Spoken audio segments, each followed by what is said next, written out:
You're invited to experience online healing retreats brought to you by acoustichealth.com. These magical online gatherings give you valuable insights, exercises, and channeled information on the great shift of the ages. Visit acoustichealth.com and click on online retreats, or check out our retreat archive and download the recordings. Life-changing online retreats by acoustichealth.com.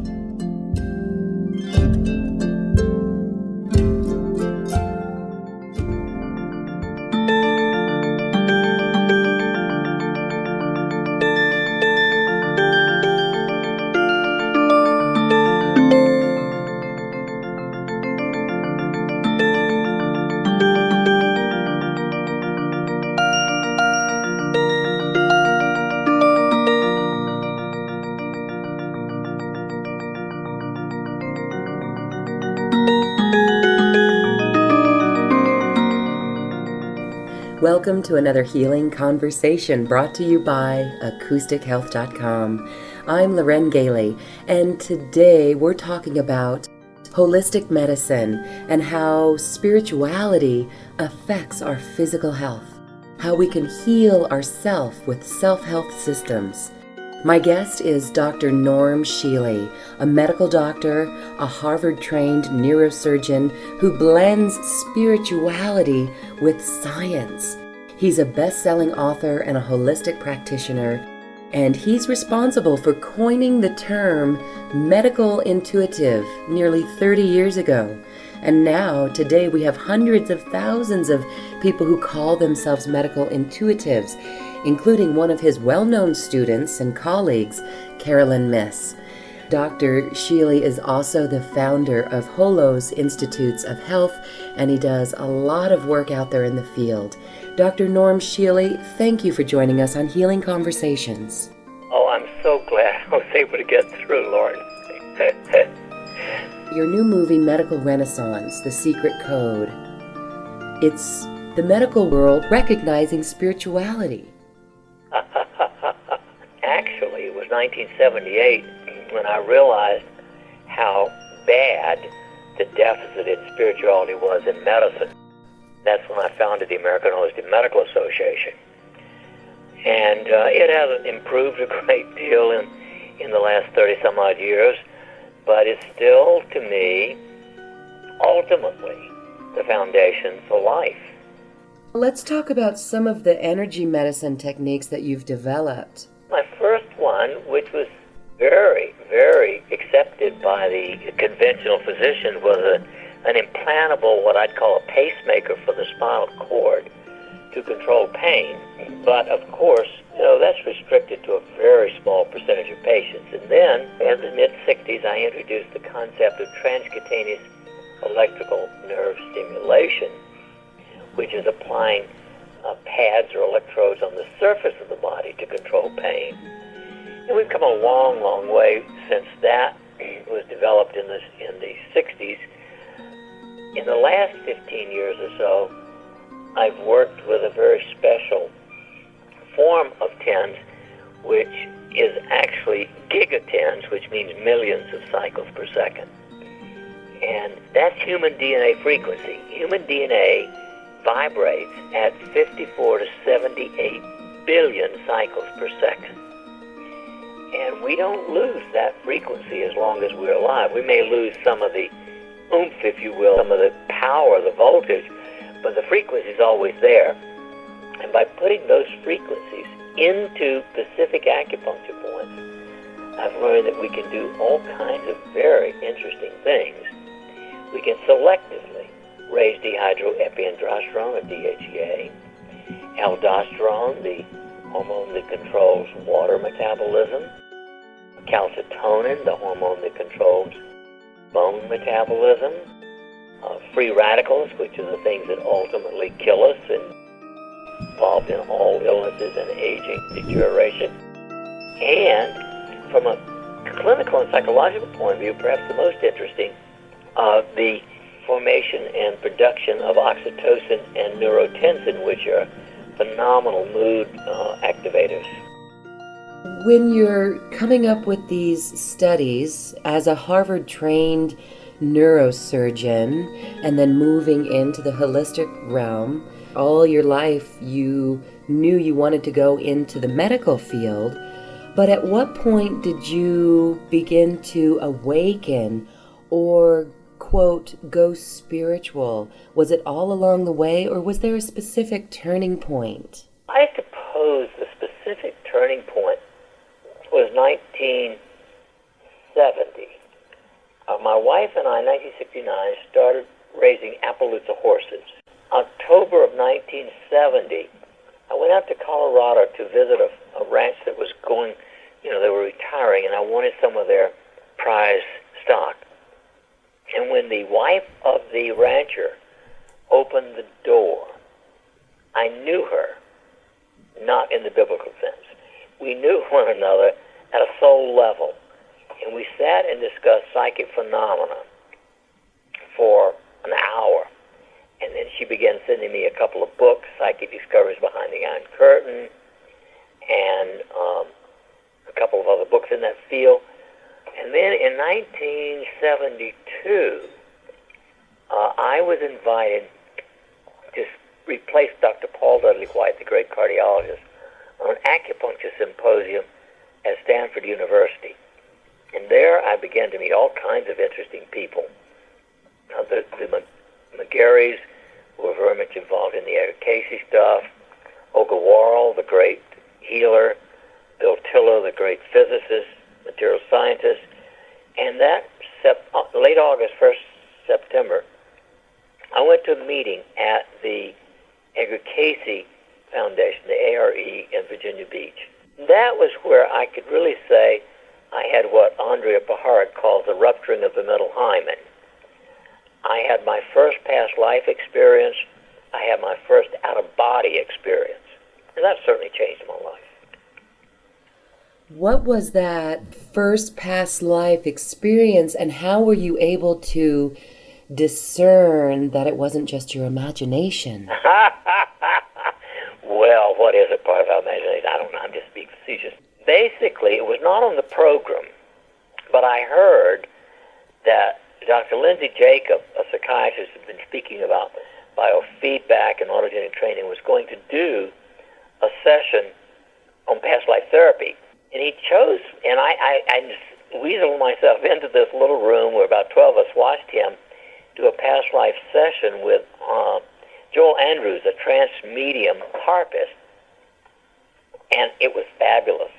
I mean, Joel was going through this life as a pirate where he was being killed and screaming and yelling and dying. And I said, I've got to really experience that. I wonder.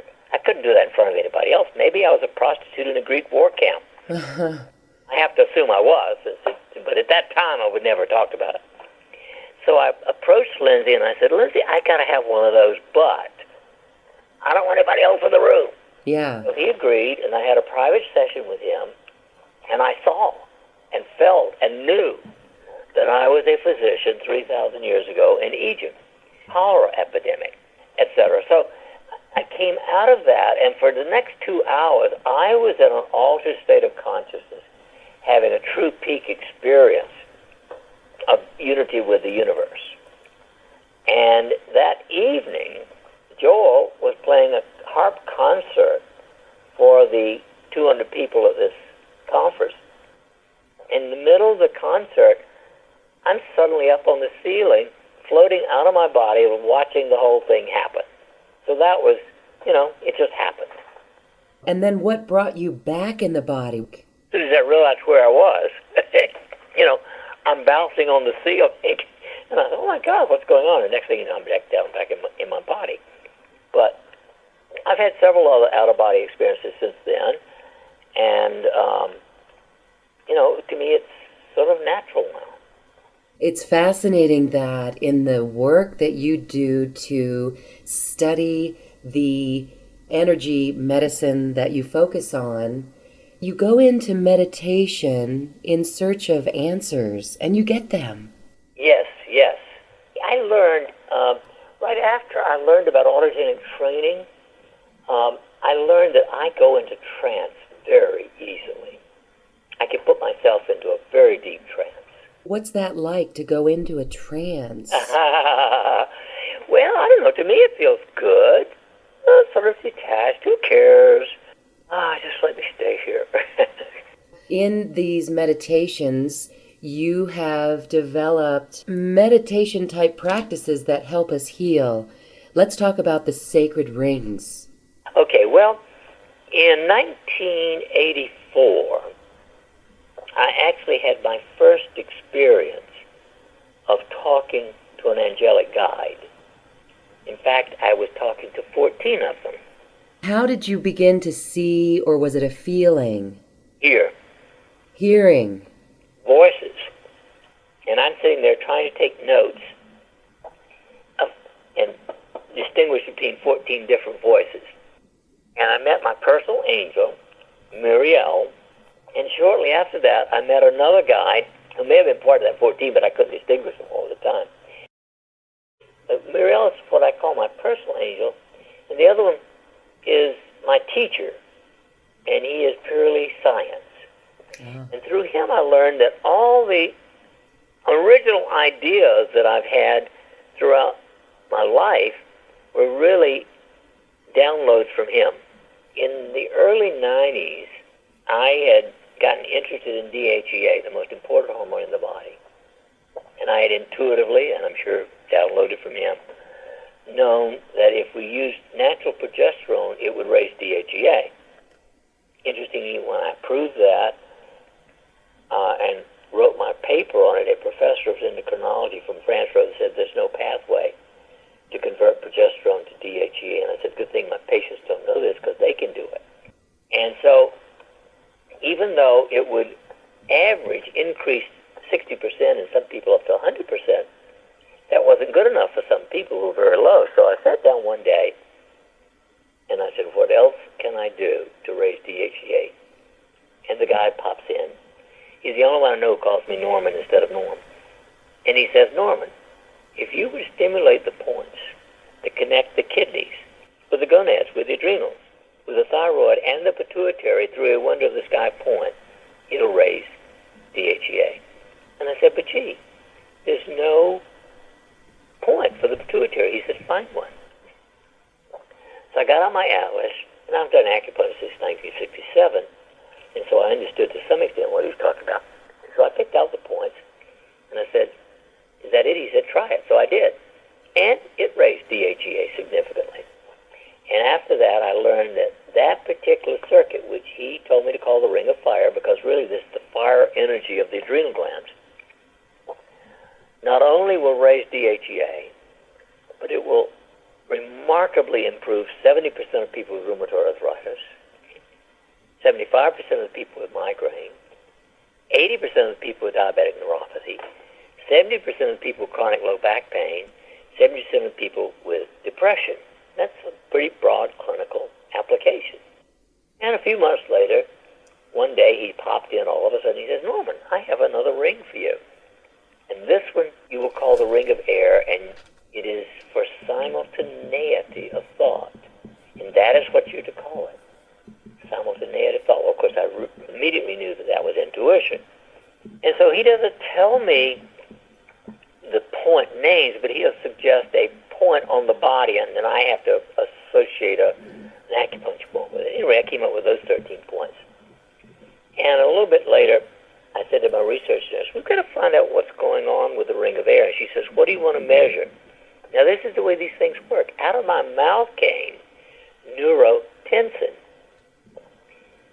I didn't know what neurotensin was. I never heard of it. It came out of my mouth. And they called the lab and see if they could do neurotensin, and they could. So we did the research, and stimulating this circuit raised neurotensin up to 600%. Neurotensin is a neuroleptic and a pain reliever.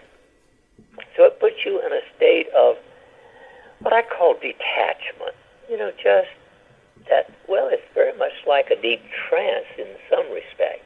And so then came the ring of water, and I knew immediately when he said that it was for balancing emotions that it was actually aldosterone, which is essential in controlling water and potassium and sodium.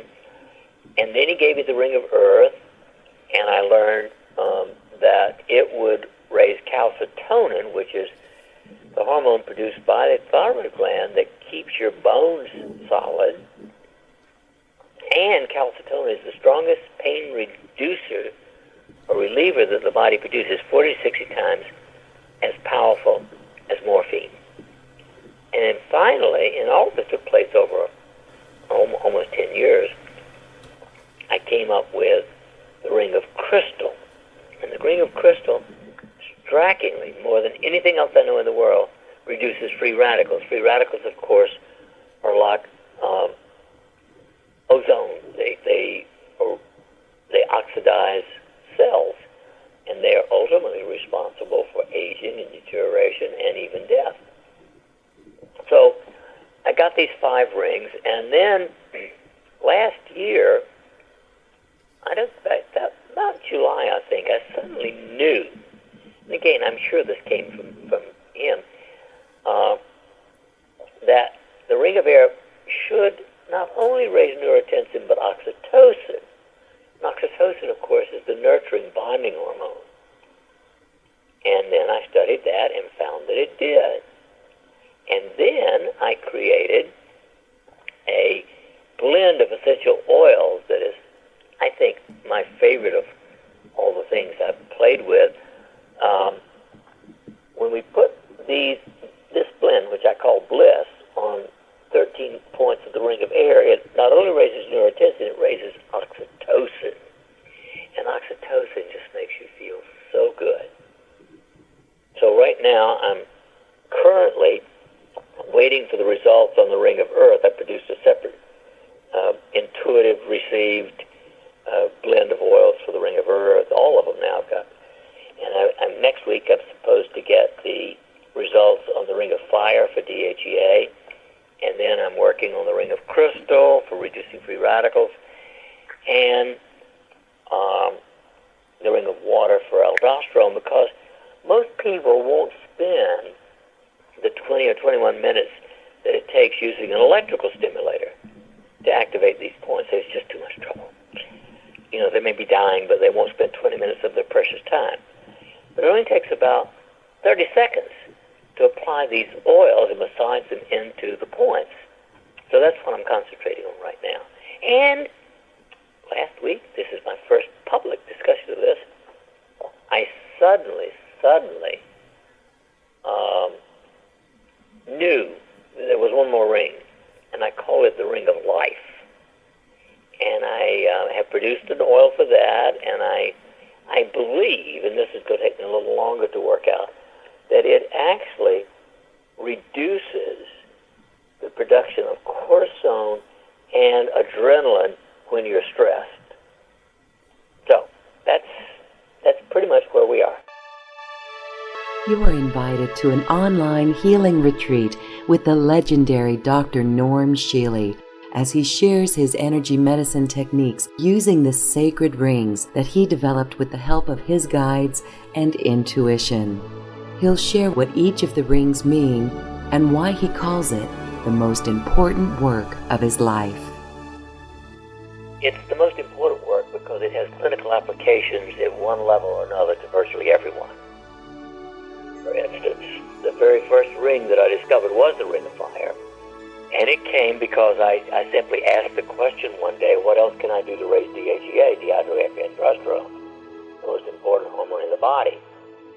It is a reflection of how long you're going to live, how well you're going to live, how healthy you're going to be while getting there.